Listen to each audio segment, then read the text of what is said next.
Okay. Option B. Option B. I don't actually know. Does anybody know when it was written? I think it's a few years already right now, isn't it? Yeah. Does anybody know exactly? Uh, 2017. So not so long ago, 5 years ago. Anybody want to jump in with thoughts or how it resonated with you, or what you brought home, or what it highlighted for you, or feelings you had about it? Anything jump out that you'd like to kick off the conversation with? I'm looking forward to sharing it with some people that I know would get a lot out of it. Who's talking? Laurie. Okay. Lori, yeah. Yeah. Like what makes you feel that way? Oh, just people I know that have suffered some either big losses. My mother, when my father passed, although she seemed to have her own option B set up already. So Yeah. What do you think of that? It's just, Go ahead.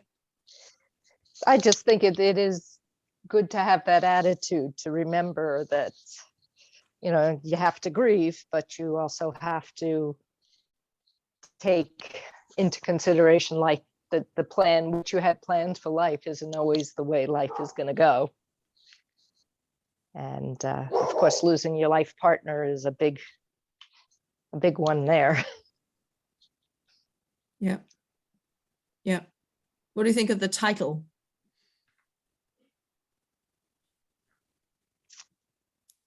I think it's appropriate. Yeah. I think it definitely works. I tell you one of the things I was thinking, like if we're set up when we're young that life will be a certain way, and then it isn't, then this title makes sense, right? Because you have a construct of what you think will be, and then it isn't, so it's option B. Or I wonder if in our younger selves, we didn't have a sense that we were entitled to anything, or it's just supposed to be a certain way or something, that the title would be inappropriate. What do you think about that? Well, I don't know. I think that we always have, you set in motion what you plan to do for your life. This is the direction I want to go in. So we should all always expect to have an option B, C, D, E, F, because at every turn, every time you come to a crossroads, life isn't always going to pan out the way you hope it to, or you plan it to, or you set yourself up to move in a direction, but there's a roadblock, so you have to go a different way. Right. I think we all need to be ready for an option B. Yeah. Yeah. But I think we also, the culture tells us what our option A should be. I don't think we have any choice but to sort of start out with thinking we're going to get option A. Yeah. Or we hope to get option A. Right. I mean, it's not like the society presents us with, any option's good. Right. Right. Well, I wonder what COVID did for us in that regard. How do you feel COVID has impacted our expectations of a plan option A? Are we more able to integrate? Things aren't necessarily plannable, going to go like, what do you think? How do you think COVID impacts upon this conversation? Everybody's welcome to, it's just like a small group, so please feel free to share your thoughts. I'd really like to hear them.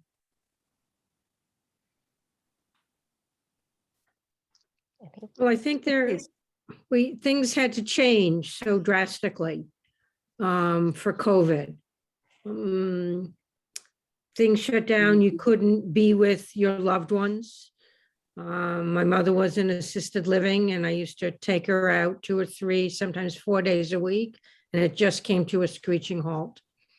And that was very difficult for her, and she didn't want to live that way. Yeah. And lost her in September of 2020, not from COVID, but the isolation of COVID. Was not a computer person, so FaceTiming or anything like that didn't work. But on the other hand, I lead the daily minion service for Temple Bethel on Zoom since we shut down.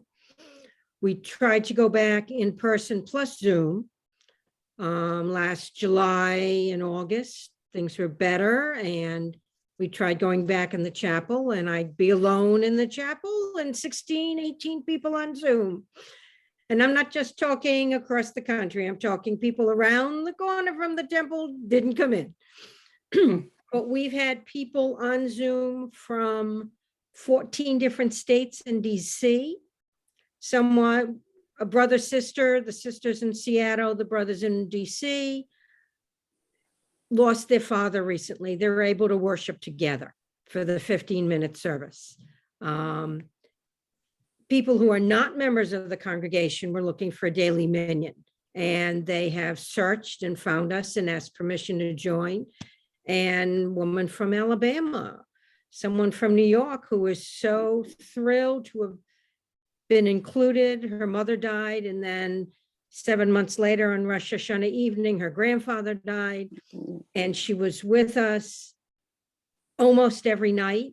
One exception, and she apologized, but her brother was getting married on a Sunday night at 5:30, and she just couldn't figure out how to be at the wedding at 5:30 and Minyan at 5:45. I mean, she just loves us. She wants to, when this is all over, come up and meet us because she's so touched that we accepted her. And she has spread the word that 2 other people have joined because she joined. So what you're saying, I think, is that the reality of the situation might not be what you wait. Now, what's happening? Are you hearing a reverberation? Yeah. Yes. Anybody know why? All right, I'm going to mute everybody for a second, and then when you want to talk, you can unmute yourself. Let's see if that makes a difference. And then if you want to speak, then you have to unmute yourself. So let's see if that makes it better. Better? Okay, so I think, Lynn, what you're saying is that given a reality of a situation, it's not ideal. It's not what you want it to be, right? You want to be in person. You want everybody to come to shul together, and everybody can be in the same space, and there can be a sense of togetherness. However, given that you can't do that, then you're doing this. And there's silver linings to that you're describing, that you've got all these people, and there's a sense of community, and that your capacity to reinvent your option A and make it a reasonable and perhaps fulfilling option B. Yes, and we most likely will never give up Zoom for Minyan. Right now, I'm doing it from home. At some point, we will go back to the chapel, and I will lead from the chapel, but it has united families. One young man died right before COVID, February 2020, and his parents are in Colorado, grandparents are in Florida. Aunt is in Connecticut. And again, they were on for the 11 months and then on the anniversary. And I feel like it's such a blessing to me to be able to unite them and have them. So one of those rare blessings in disguise, right, that caused by COVID. Do you think, Lynn, that it becomes an option A? Do you think that, like, being able to have somebody from Colorado and Washington State and all the other places that you described, that on some level, we don't want to go back to shul. We don't want the option. Like, is there some kind of transition to embracing option B such that it becomes almost like an option A? I don't know. I wonder. So when we go back to the chapel and we have the in-person service, we will continue having Zoom. So we'll combine the two, whereas now I'm just at home leading the service. So it will, for people who want to be in the chapel and people who would like to be at the service across the country, who obviously either don't have a temple that has a daily minion, Right. or just enjoys ours, or because they grew up in our temple Mm. or are connected. Mm. What do other people think about how they related to the book, or how it spoke to them, or how they see it playing out in their own lives or in their own understanding of the way things are? Like, did you enjoy the books? Did you find it a good read? Was it a hard read? Was it like what, just like trying to pull you all in to have some kind of conversation about how you interacted with the book? If you read it, if you didn't read it, it's fine. Yeah, go. You have to unmute yourself though, Barbara, and then Maxine. Yeah, sorry. Mhm. Yes, I'm sorry. I did not read the book. I did not Okay. have a chance to read the book. Well, thank you for coming anyway. But I debated because I don't want to take away from the conversation. But I am interested in the topic, and have heard a criticism of this book that it's too formulaic. And I've heard that from therapists, because I'm a therapist myself. And I spoke to a few people about it, and I don't know whether they had read it completely, but I just wondered if people had that impression from reading the book.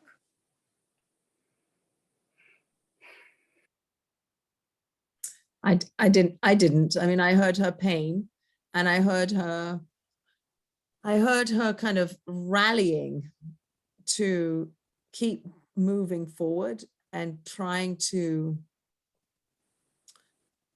give back, or trying to do something with it. You know, it's like she started this whole network of people who are categorized around a particular trauma or tragedy, and they come together. So there's like groups of, like, I joined one of her Facebook groups. She has all these Facebook groups.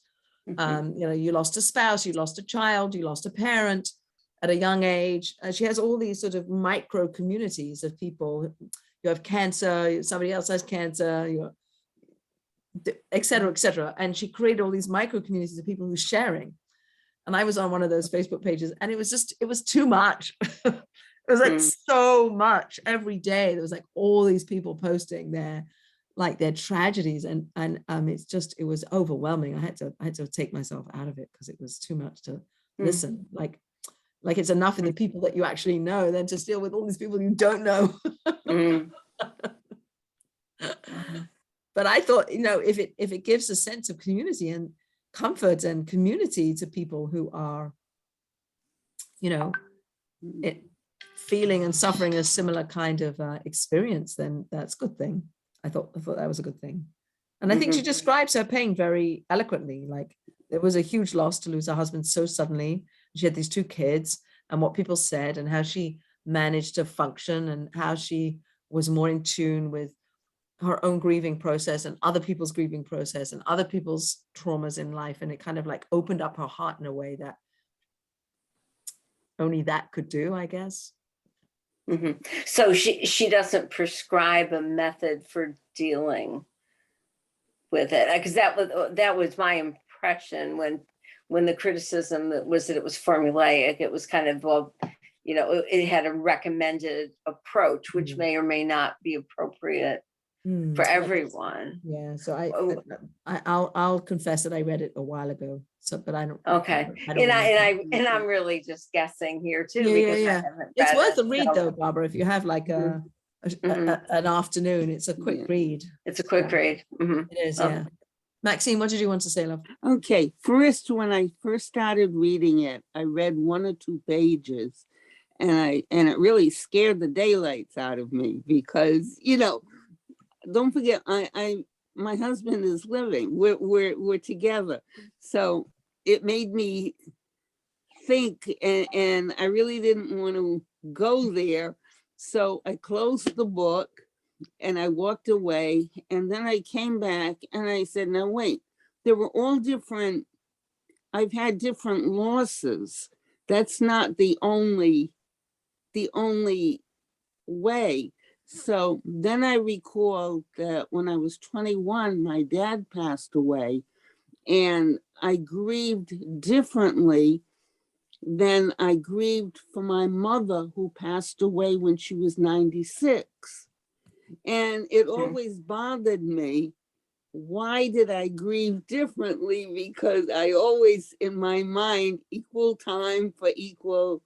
And I know that sounds like a little Michigan's, but anyway, that's the way it is. But I thought, so then I settled down and I thought to myself, gee, she really had some issues that maybe other people have and maybe other people don't have. It depends what stage you are and whether your children are small, whether they're older, but it's still I remember my mother feeling very, well, took it badly.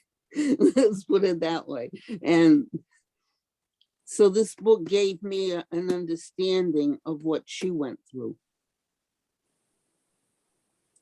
And I thought she had some ideas were good, and some, well, she did what, she worked for Google, so she was Facebook, I think. in the media. And What do you think was good? What kinds of things do you feel were good that she elucidated? Well, the way she included her children, that she said, we are a team. And I never ever thought of doing that, because they were small, and she said, okay, whatever we do, we will do as a team. And I was impressed with that. Yeah, that's really nice. And it's interesting because you're reading the book and very much personalizing it. Like I hear you, but I also am relating it to my experience, right? What was my experience when my mother lost her husband? Like what did that look like? Yeah. So I wonder if that was a good thing for you. Was it helpful to have a different point of view to understand your mother's process? Yes, because I didn't at the time. Yeah, no, I don't think we do. It was, Yeah. I actually just because I think the book is all, I mean, her trauma is loss, but other people have different traumas, and I think one of the things that I've recently thought about is the capacity we have to love other people, and through that love just be with them. And I think that's one of the things that she talks about, is the people who said silly things, or the people who couldn't be in her environment with her because it was too painful for them to sit with her pain. And then I guess like there's this idea that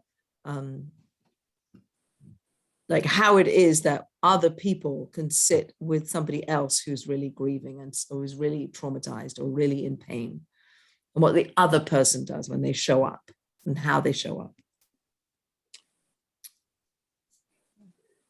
Any thoughts on that? I mean, that's like generalized. I've generalized it.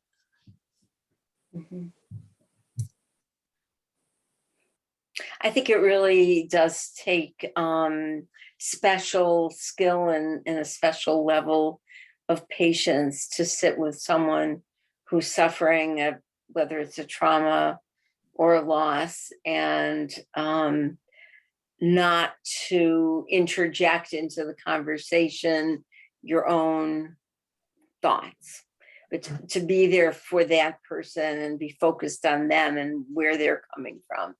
I think that's a very important thing. I think a lot of people who are grieving will later talk about how many people say inappropriate things that can be very hurtful and painful. And even though the intent was to the intent was to comfort, and the intent was to do the right thing, but the effect that it has is not always positive and not always helpful.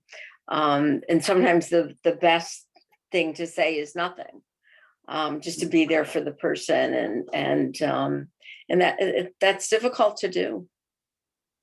It's not an easy thing. I don't know if that's what you were referring to, Alyssa, but I think it is. And I think that, she says in the book that there were people that she, like when she went back to work, there were people who like run away, like or they wouldn't acknowledge the loss. They would, it made people around her uncomfortable. Right. And I think by naming it highlights it. So, I think it's true. I think people do feel uncomfortable when they're around somebody and you don't know what to say, and you don't know whether to bring it up, and you don't know whether to like remind somebody about something, or I don't know. It's very tricky as the person outside of the person that's suffering. But it's also difficult to be the person suffering, because you have expectations of what you think how people respond to you, and then they don't. So it kind of like is like really hard. Yeah. Yeah, I think that's what I liked about the book was the actual premise itself, that it's okay to talk about it publicly, because I think there is so much pressure, I think, in the culture to just get over it and move on, and certainly don't bring it up and don't talk about it. Don't make anyone feel uncomfortable. Oh, I froze. Oh, you did. sorry. You're a little bit. Yeah, I don't know. I did. Okay. I think nobody wants to feel uncomfortable. People don't want you to bring it up. People don't want to go there. And I think it could be a very lonely process. And I think the fact that she sort of made it so public because of who she was, I think it made it okay to talk about your loss, and to take as long as it takes to grieve. I know when I lost my grandmother, I was at the end of my freshman year in college, and oh, you froze. I mean, the response from, oops, I see I froze. I froze. Yeah, I see that I froze. For a lot of my friends, it was sort of like the first week or two was like, okay. And then it was like, okay, you're back to normal, back to class, back to doing stuff. And to me, it was the most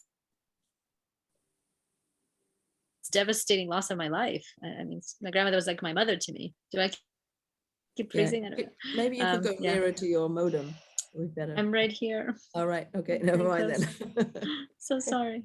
Yeah. So what do you think would have been more helpful? Like, how could people have responded in a way that would have been more nurturing for you, do you think?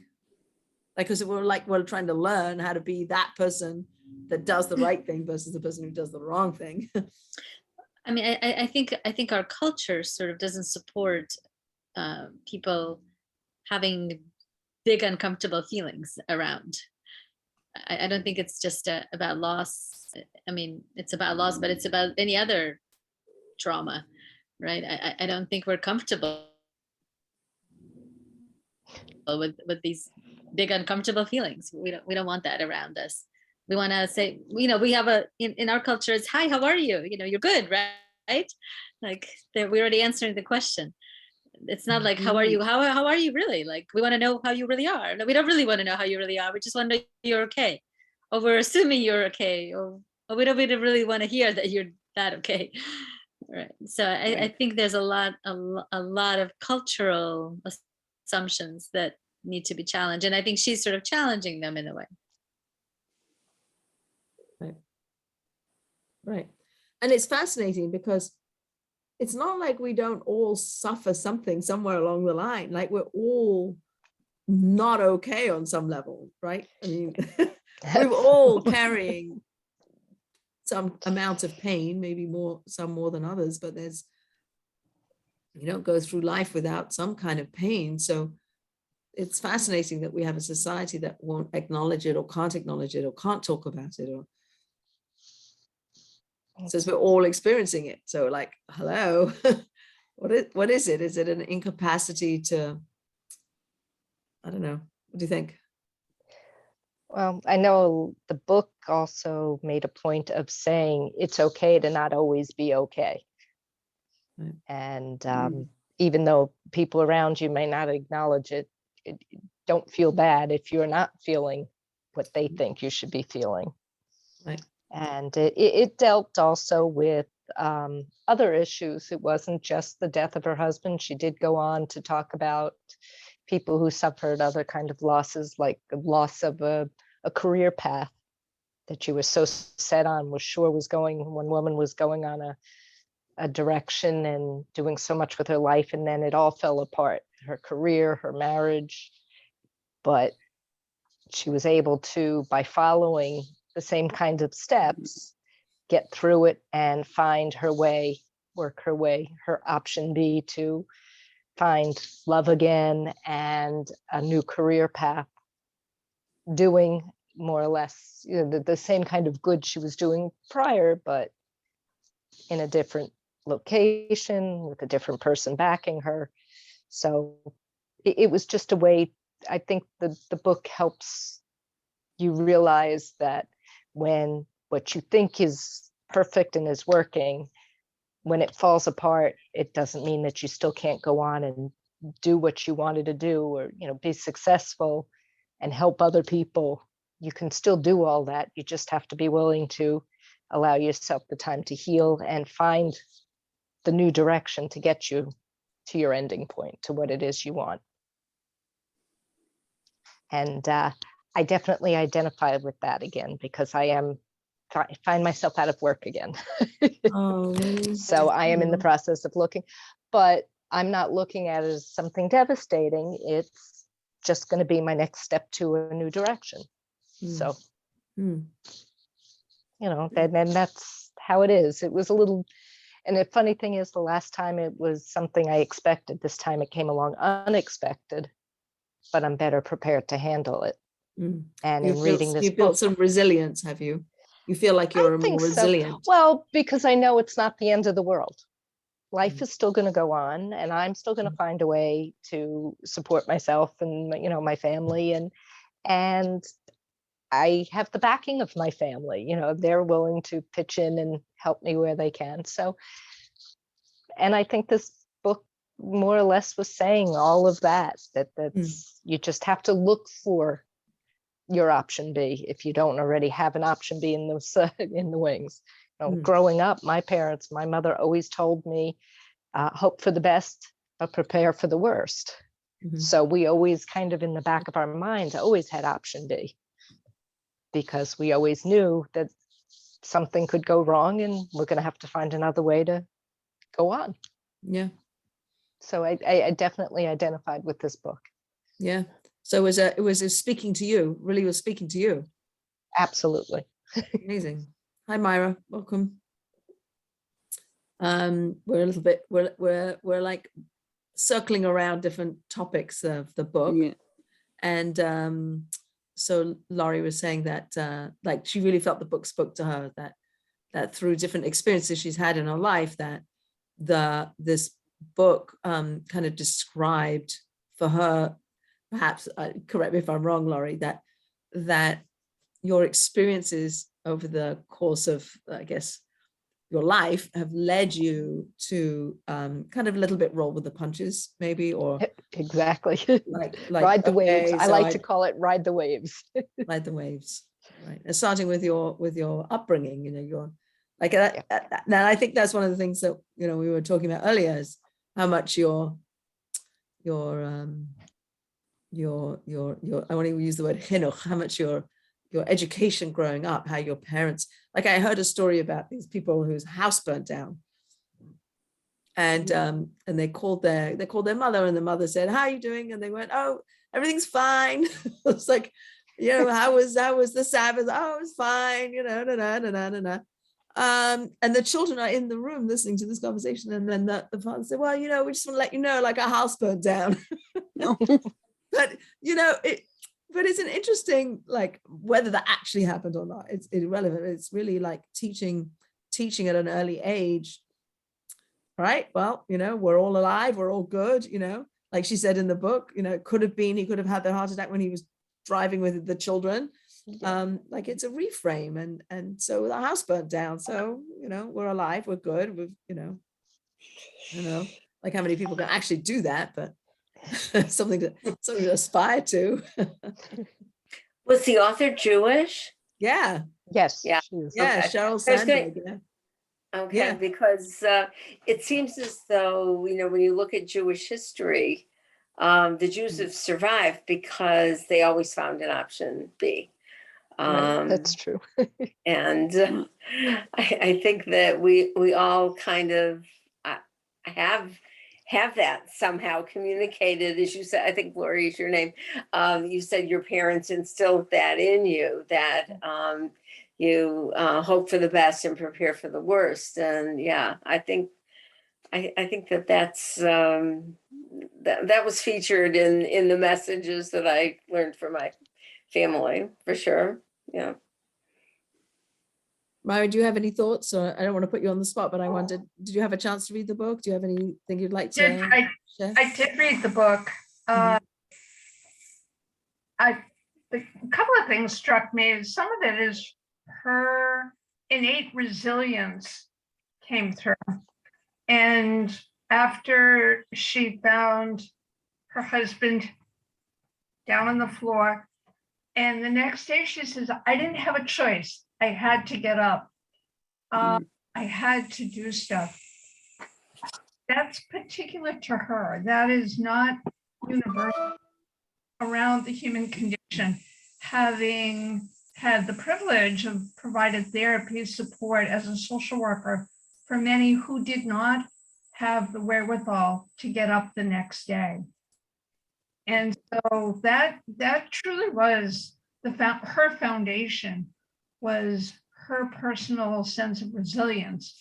And so that theme carried throughout all of her research, looking at what does it mean to be resilient? As we think about, we as the Jewish people indeed have a lot of resilience. We get chased out of here, we get chased out of there, we go to another place, we set up camp, we rebuild again. Except that when we start listening to people's individual stories, not everybody actually was able to rebuild. They relocated, but they didn't all rebuild. So her ability to rebuild certainly spoke to her personal resilience that she brought to the circumstance. Do you think therefore it does a disservice because it kind of makes you, I don't know, is it possible that you could read that and think, well, if I'm not resilient or I'm not learning post-traumatic growth from my traumatic experience, that there's something wrong with me, because look, Sheryl Sandberg did it and all these other people in the book are doing it. What's wrong with me? Do you think we're doing a disservice then a little bit with this book? What do you think? So there's absolutely, there's that subtext. For me, the contrast was having read Joan Didion's book, Year of Magical Thinking. And What's it called? Year of Magical Thinking. Your Yeah, magical thinking? Magical Thinking. And A year of magical thinking. her husband dropped dead, sitting in the living room, had a heart attack, boom, died right then and there. And she chronicled her first year of widowhood and all the magical thinking that pervades walking into a room and expecting to see your loved one there. Going about, how do I make dinner? How do I change the sheets? And while Joan clearly had a huge well of resilience, she did not feel resilient. She felt like she was stumbling through that first year, trying to figure out where to put her foot next. Oh, So Sandberg brought a huge amount of resilience. I know I have to get up. I know I have to take care of the children. I know I have to go to work. I know I have to do these things. And as I didn't feel well wrapped, I kept moving. Didion presents a very different picture of what that first year looks like. Mm. You read that book? Have you read? Mhm. Yeah. Yeah. Maybe that should be our next book. The compare and contrast. Yeah. Mhm. Yeah. So what you're describing with this Year of Magical Thinking book is that it's perhaps, is that more realistic, or is it just a different model or a different experience, that people have different experiences of how they cope with their traumas? And some people do what Sheryl Sandberg did and describes, and some people do what Joan Didion describes and experiences, and something in between. And I think one of the things she does point out actually in option B is the paradox of life, that I can't get up in the morning juxtaposed with the love of the hug from your child, or like those two emotions, the high and low, the despair and the love, or the joy, coexisting in the same breath. And therein lies life. Yeah, but like Irene was saying, we don't talk about it. Why don't we talk about it? Mm. I don't know, that's too big a question, I guess. I wonder if it's something to, well, I wonder if it's something to do, it just occurred to me, I have no idea, but I wonder if it's something to do with this ingrained notion that life is all about pursuit of happiness. Mm. And if there's some connection between that and sort of life being full of challenges and difficulties, and not all about happiness. Yeah. Well, we don't want to bring down the people around us just because we're feeling down. Well, even But that notion, right? That there's somehow talking about what we're going through is bringing people down, as opposed to just sharing a life, and that's Right. part of life. That's it. See, that's where I think we got to bring Brene Brown into this, right? Because it's about sharing your heart. It's about being vulnerable. It's about right. about being real, that creates the real relationships that we have with each other.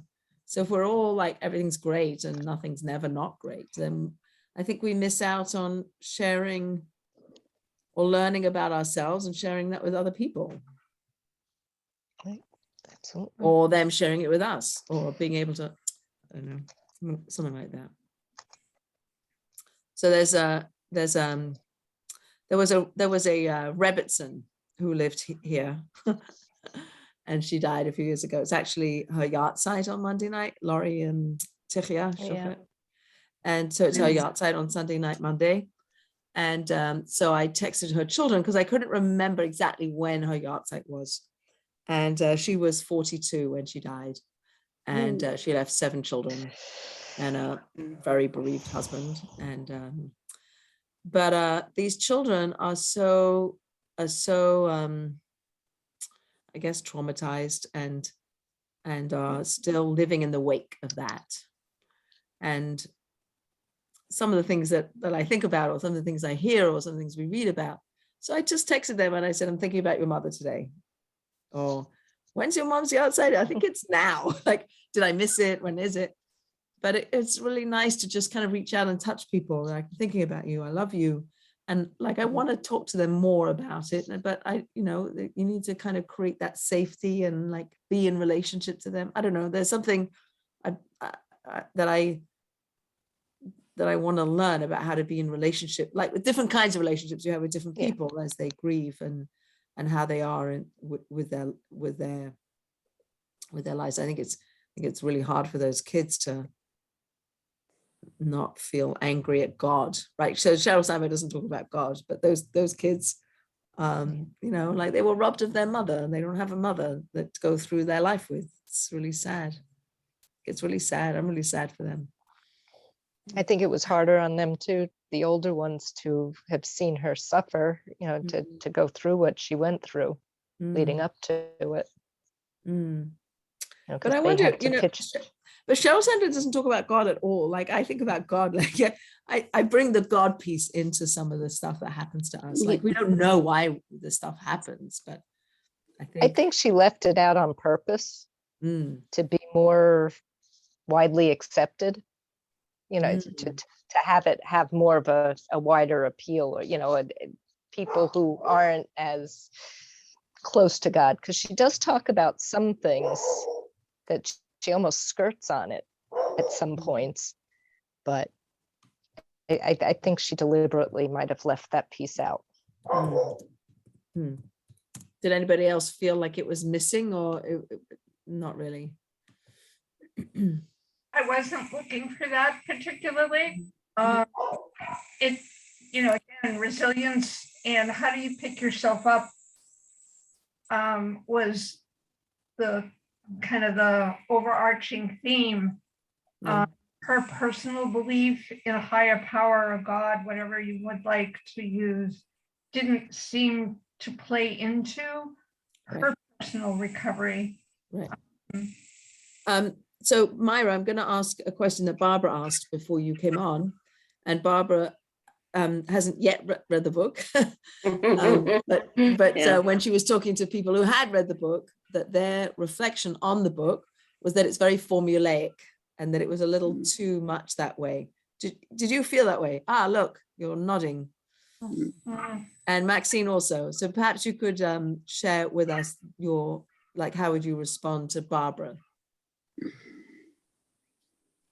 And yes, I did find it formulaic, almost detached, even as she describes how emotional she would become in the middle of a high-level business meeting, et cetera, but it was almost as though she was relating something she was watching rather than her experience.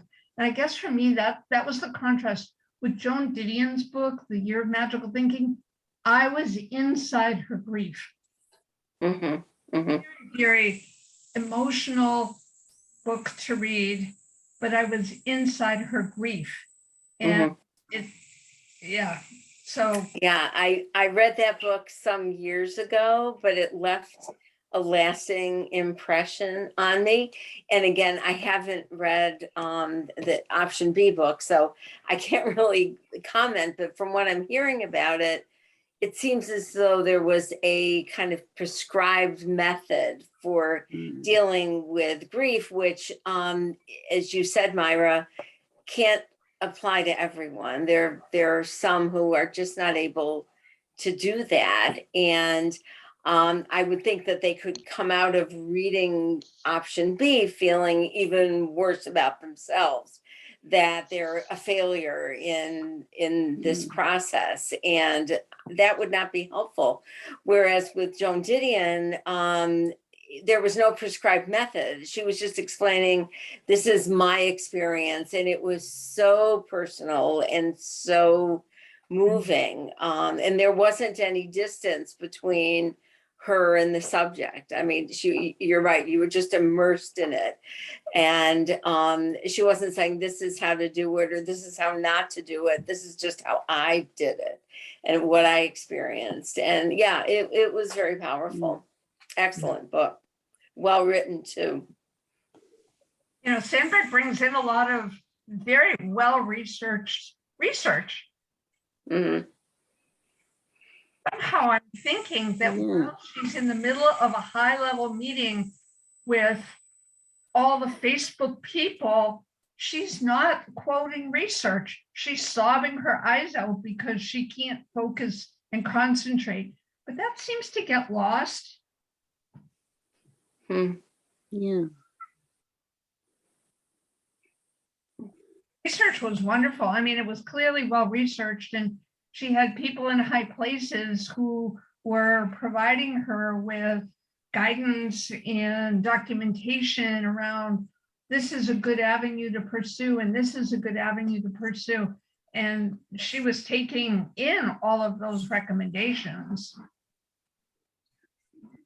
some of which are very commonsensical. Maxine? Yeah, some of it, I wonder if she didn't do enough of her own how can I say, she was always, people were always telling her, well, you should do this and you should do that. And maybe she should have been left a little bit to her own devices and maybe found out what her way is. I had a problem with that.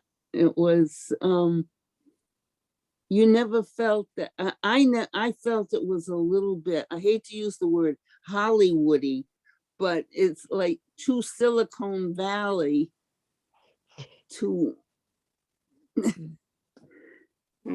it wasn't, how can I say, a warm book. It was good, but it wasn't warm. We read another book about the woman who went through the Holocaust, and was it The Gift? The Gift and The Choice. We did wonderful. both, right? Yeah, she was like, right. So there's she another had to book. learn. There's another book, sounds like your book, that you're describing, The Year of Magical Thinking. And it's called Lessons from a Broken Heart. And it was written by a woman in Israel, Shari Mandel, whose son was 14, went with a friend. The two friends went into the mountains outside of Tekoa, and they're attacked by Palestinian youths, Arab, whatever, and they were stoned to death, these two boys. And so one of the mothers writes this book, and it's about her. It sounds a lot like you're in the grief, right? She's just, there's nothing else but just this outpouring of, I can't function, and here's my grief, and I'm putting it on the paper, and you can, and I'm sharing it with you. And, you know, it's a traumatic read. And Sandberg has resources. She had money to fly people, herself and her children, hither and yon. She had money to buy therapists. She had resources and employment that gave her flexibility that most of us ordinary people do not have access to. Right. She did talk a lot about the power of community, or the power of other people, the power of love, the power of, and whether you access it because you can fly all over the country and get your therapist, or you get it from your family, or you get it from your friends, or you were like, the importance of people to help you seems like something that she brought out. Which I think is true. Yeah, it's interesting. Someone brought up earlier, and I don't remember who it was, maybe it was you, Maxine, something about preparing yourself or being ready in case you experience a loss, because you know, as we all age, we are either going to go first or we're going to go second, right? We can't always predict, and you know, it's never really known until it happens, you know, whether you know you're going to survive your spouse or whether your spouse will have to survive you. And is there any way to really be ready for that? No. Clearly both Joan Didion and Sandberg, I guess is the name of the author of Option B, both of them were really at a disadvantage in that they had no preparation at all for their the death of their spouse. It happened suddenly, and it was a big shock, and you know, they didn't have a chance to get ready. But in many other situations, people are ill for a long time, and it's clear that it's a terminal illness. And in that way, I've heard many people say, well, you still are not ready when it happens. So I was just wondering what people thought about that, about being ready or preparing yourself, whether that's even possible or even a worthy goal. Interesting question, where my husband and I'm about to turn 70, he's 70, going to be 74. And we actually have done preparation, prepaying for funerals, getting all of our paperwork in order, creating actually executor workbooks so that when our have to step in and start taking over stuff, they're not going to be lost in our electronic systems and so forth. But that doesn't really address the question of the shock of today, the death. Mhm. It Right. does give you time to work on your personal grieving though, so you don't have to concentrate on the details.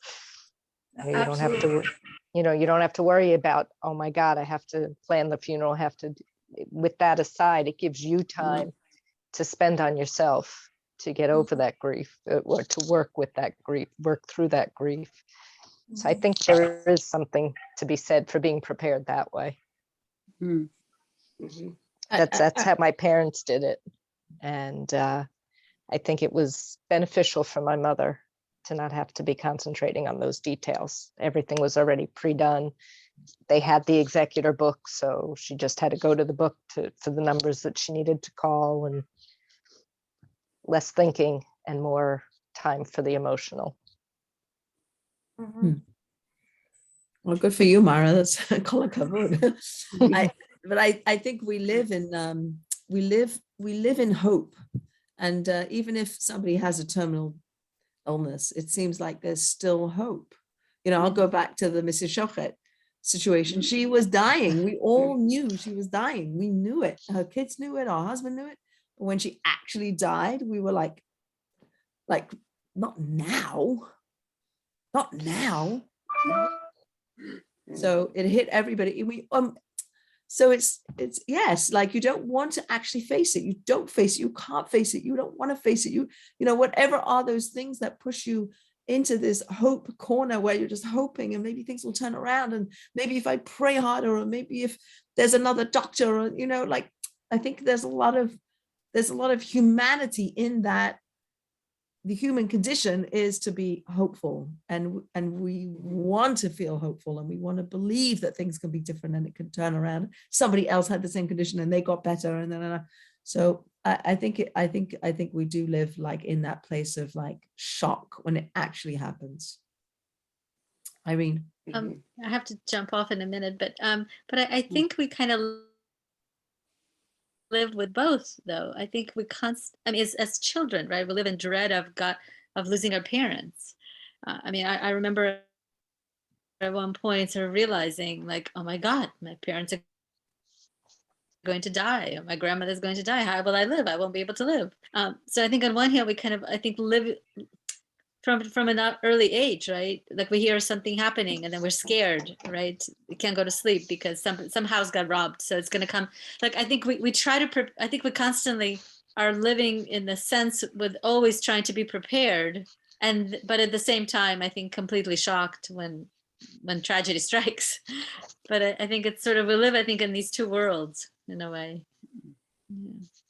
I think with a lot of anxiety about what's the future going to look like. Yet at the same time, when it happens to you, it's devastating, and you feel like you had no idea this was going to happen to you, and you don't. I mean, but so anyway, I have to go. I'm so sorry. Oh, thanks for coming, Irene. Bye, Irene. Okay. Nice to see you. Yeah. Thank you so much. Be well. Bye Yeah, bye. for sure. Bye-bye. So I think it's a good book for like launching into conversations about resiliency and how, and I think one of the things maybe she didn't say, and maybe I didn't get, I read the book a while ago, but I'm always aware when people say, well, you'll get back to normal, and you don't, what is, like, it's such a silly thing to say, like, oh, I think it was Irene who was saying, like, her grandmother died when she was in college, and then 2 weeks later, so you're back to Irene, but you're not, right? So I think that capacity to integrate your trauma in a way that allows you to continue to live and to thrive, but it doesn't take away the hole in your heart. It doesn't do that. So You have a new normal. You have a new normal, Right, the way normal. we keep talking about COVID. Mm-hmm. Yeah. Yes. Mm-hmm. Yeah. Mary, you're also a therapist? I'm a social worker, licensed Yeah, social. that's right. That's right. Yeah. Yeah. So, I don't know, in terms of like helping other people who are going through situations. We were talking earlier, again, a little bit before you came, about the difficulty people have to just sit with another person's pain and another person's trauma. Like, we want to fix it, or we want it to go away, or we don't want it to be there, or we want to offer solutions, and how hard that is as a bystander to get into the hole. It is very hard. Well, one thing you taught me, Alyssa, was in going to pay like a Shiva call. Sometimes the best thing to do is just to sit there with the person and say nothing. Just let them know you're there when they're ready to talk. Right. Yep.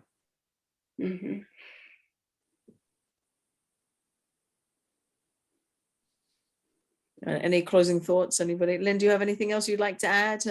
Sitting there very quietly. You have to unmute yourself.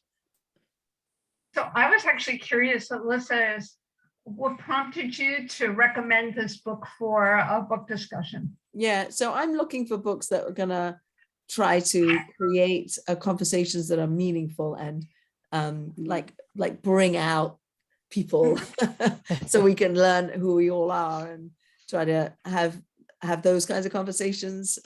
So I haven't really picked books that are novels.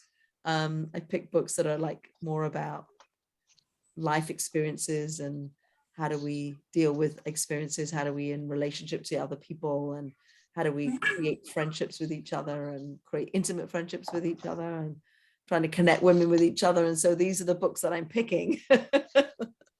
Ones that speak to the soul, ones that open up your heart, ones that lend themselves to having conversations that I think will create relationships between people. So I read it a while ago and I saw it on my bookshelf and I went, that's the book, that's the next book. I do struggle with finding books that I think are good and that will do that. So maybe we should do one of these, Lessons of a Broken Heart or A Year of Magical Thinking. Maybe that would be a good thing to do.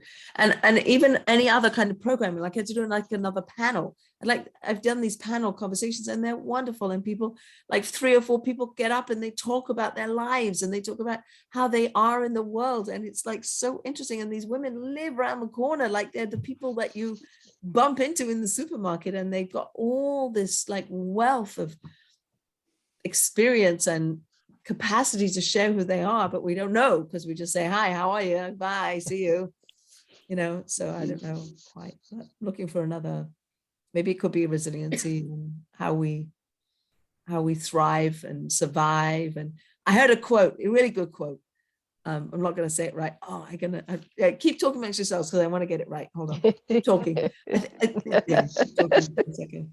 It's something like this word pekala, like I have a pekala, like I have a load, like I carry a load. Pack load. Yeah. So the quote is something like, I wouldn't pay $1 for my pekala, but I wouldn't sell it for $1 million. Right. Have you heard that before? Is that like Yes, an old it's Buddhist very saying? good. Yes. Or like, I wouldn't trade my pekala for his pekala. Like, No. I guess that's a good thing, right? So But here's a great thing. There's this amazing New York Times article, I'll send it out, about this rabbi in Montreal who had a stroke. I don't know if you saw this in the New York Times. It was just in the New York Times. So he had a bilateral stroke. He was in his 40s, I think, and he is completely locked in. And he can talk a little bit, but he can't do very much. He's in a nursing home. He lives in Montreal. He's in a nursing home. And his daughter, one of his daughters, is the quote unquote rabbinic intern at Beth Shalom, Bria Kahana. And Bria's sister and the father documented or explored what it means to long for something. The art of longing is the title of the piece. He's in bed, he can't do anything. He could only like have memories of things he used to do. And he longs for the things that he can't do. And it's in that space that he's processing now and today. It's fascinating. That would be a good conversation starter. But I highly recommend the article. Yes, Lynn, please. That rabbi's brother, Rabbi Michael Kahana, and his wife Ida Ray Kahana, she was the cantor and he was rabbi at Temple Bethel. Yeah. I don't Oh, is know that the if same you- family? If any of you had met them, they were there for about 5 years. They had a son, David, and then triplets, 3 girls. They lived on Cole Avenue. So Where do they live now? Where are they now? Portland, Oregon. Oh, And didn't they have a tragedy with one of their children too? Yes, when she was 1.5, had a cancerous tumor, but she's wonderful now. Oh, good. All grown Oh. up. They are 18, 19 years old. Wow. They left when here, probably when the girls were about 2. So 17, 18 years ago, roughly. Went to New York for a while, and then they are rabbi and cantor at Congregation, I think it's Beth Israel in Portland, Oregon. So do you know about this, the brother then that got this bilateral stroke? You know about that? Yes, you started talking about that. I said, I bet it's Michael's brother. Yeah, Had so to look be, it up in yes. the New York Times, but she's coming to town again. And I think it would be interesting to, maybe I'll invite her to, she was on the poetry thing I did. She read out a poem, Ah, Ria, the daughter of the locked in Yes, yes. rabbi. yes, yes. She was in that. I asked her to read one of her poems. Mhm. She's a very special person. I mean, I guess you must be to process all of that. Mhm. All of that. Yes. Must be a very special family, because my memories of Ida Ray, and I was not a member of your congregation. I'm at Emmanuel, but she had such a moving voice, such a beautiful voice that was really so heartwarming. And I can still picture her and hear her voice. Wow. And yeah. she was a remarkable cantor. Absolutely. Wow. Yeah. It's amazing. Thank you for Yeah. sharing that, Lynn. That's really interesting. So check out the New York Times article. I'll send it to you all. And Okay. Okay. and if you have any book suggestions for another conversation or anything else we could be doing on Call Connects, because it looks like it's still on Zoom. Like, I'm happy to do some in-person things, but I don't want to run a program if people won't actually come. So, I'm always looking for some feedback or some suggestions, and it'll be great. All right. So, Side note, Okay. are any of you members of Temple Beth Shalom when it was in the building on Rochambeau? mhm. The original building, before they renovated it, my father designed. Wow. Oh, wow. Oh, But it was a conservative temple, wasn't it, originally? Yes, yes. Yeah. Was, when he designed it, it was conservative. Right. Yes, Wow, that's pretty wild. yes. Good. Very good. This is Rhode Island. It is Rhode Island. His This is Jewish Rhode Rhode Island. Island. Right, right. Right. Even Bethel, my father went to RISD before they gave out degrees, and then he went to Harvard, where he got his bachelor's and master's in architecture. And his master's thesis was the design of a synagogue at 70 Orchard, which is where Temple Bethel is. But because he was a graduate student and not a licensed architect, he didn't get the commission. But when a book was published about him and his architecture, gratefully before he died in 2014 at 94, but published in 2010, I think, it shows the model and the design of the temple that he had designed for the congregation as his master's thesis. Amazing. Yeah, Very good. indeed, indeed. Amazing. Great. Yeah. All right, lovely ladies. Thank you so much for coming. Nice to see you all. Thank you so Sorry I was much. late. Thank you, Alyssa.